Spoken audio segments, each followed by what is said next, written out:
Most of you know the story of the Warsaw Ghetto, and I will not relate to you the horrible tales of hunger, starvation, deprivation, and extermination I witnessed.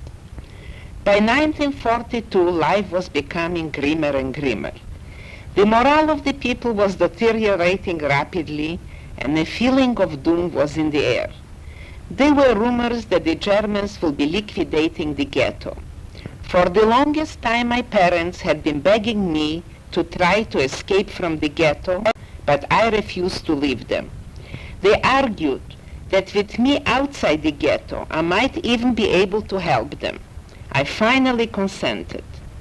The only way of escape for me was through the court building, which is known in Polish as sądy. This building, which bordered the ghetto, had two entrances. One on Leszno Street, which was inside the ghetto, and another one on Biała Street, which was outside the ghetto. This building, through which a number of people escaped, was not only a courthouse, but also a municipal tax office, to which Jews were still admitted in the early days of the ghetto. We knew a Mr. Dobrosz who worked there, and he had promised to help if ever the need occurred. On the 22nd of June 1942, I left my parents and proceeded to the court building. I entered without much difficulty and managed to find Mr. Dobrosz, who, although unprepared and surprised at my decision, explaining to me the great danger to himself, did not refuse his help. Immediately he hid me in the basement of the building until closing time. When the employees were leaving their offices, I joined them pretending to be one of them. Biała Street, the Christian side, was filled with German SS men standing on guard against possible escapees from the ghetto. I walked just past them, looking straight ahead, knowing well that any minute, any second, I could be recognized, stopped, which meant death. But luckily enough, they didn't pay any attention to me. Only later did the impact of this experience hit me, and I felt faint to such a degree that I had to hold on to Mr. Dobrosz, who himself was overcome with fear. Since I had no place to go and no documents, I begged him to take me to his house, and although he and his wife Julia occupied one-room basement apartment, he agreed. Mrs. Dobrosz, the janitor of the building where they lived, was in an advanced pregnancy condition. I was introduced to the tenants as a cousin from the provinces who came to help her with the janitorial work and the chores around the house.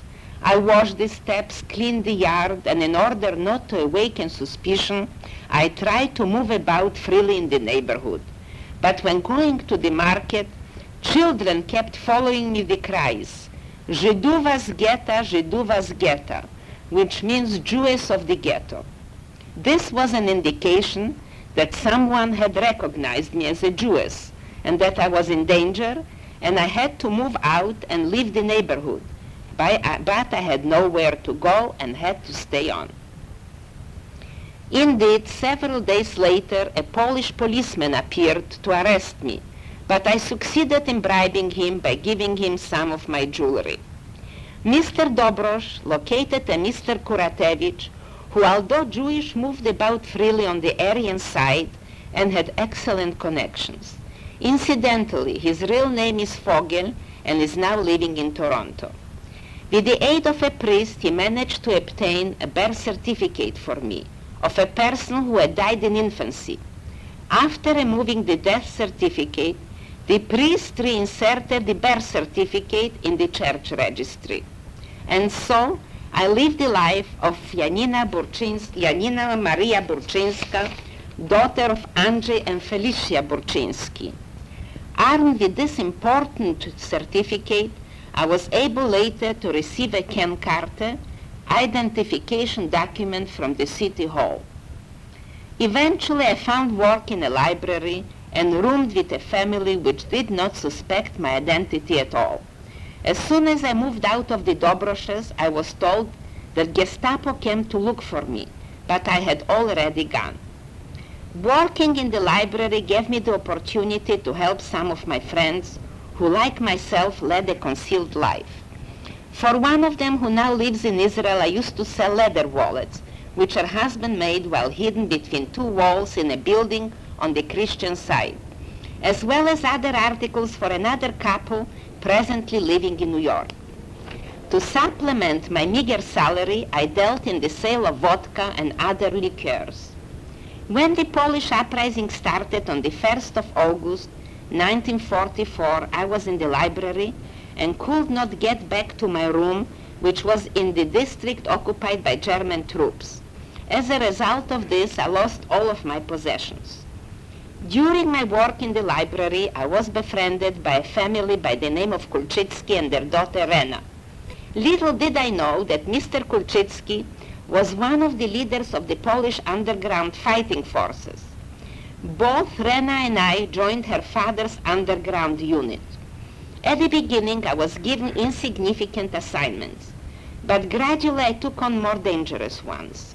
Later, I became known in our unit as the Mad Maria, because every human being has fears, they claimed, and since I had none, I could not be normal. Unfortunately, the Russians did not provide the expected help, and the Poles capitulated on October 2nd, 1944, after 63 days of fierce fighting and heavy loss in lives. Together with many Poles, I was sent to Germany to work as a slave laborer. I worked on a German farm looking after cattle, horses, and pigs, etc. On the 5th of May, 1945, I was liberated by the American troops in Thuringia. In conclusion, I wish to relate to you an incident that occurred when I visited Israel for the first time in 1962. Some of my school friends from Gymnasium Yehudia in Warsaw, living in Israel, knew of my coming. On my arrival at the hotel room in Tel Aviv, I was surprised to find a beautiful bouquet of flowers with a card attached to it saying, "Thank you for saving my life, signed Genia." Greatly surprised, I could not remember saving a life and did not recall a Genia. Everything became clear later when Genia came and reminded me of what had happened. Genia worked as a beautician in a beauty salon opposite the library. We had gone to the same school in Warsaw. She was blonde, blue-eyed, with typically Slavic features. One day, just before entering the library, I met one of the beauticians that worked with Genia. She told me that Gestapo had come the previous day to the salon to look and arrest a Jewish girl. At the salon, they had no idea who it might be, but I knew it was Genia. Luckily, it was Genia's day off. I immediately left the library and waited for Genia's arrival on the street. As soon as I saw her approaching from the distance, I called out, "Run, run!" She just turned around and left. I never saw her again until our reunion in Israel 18 years later. Genia mentioned that she knew who denounced her to the Germans.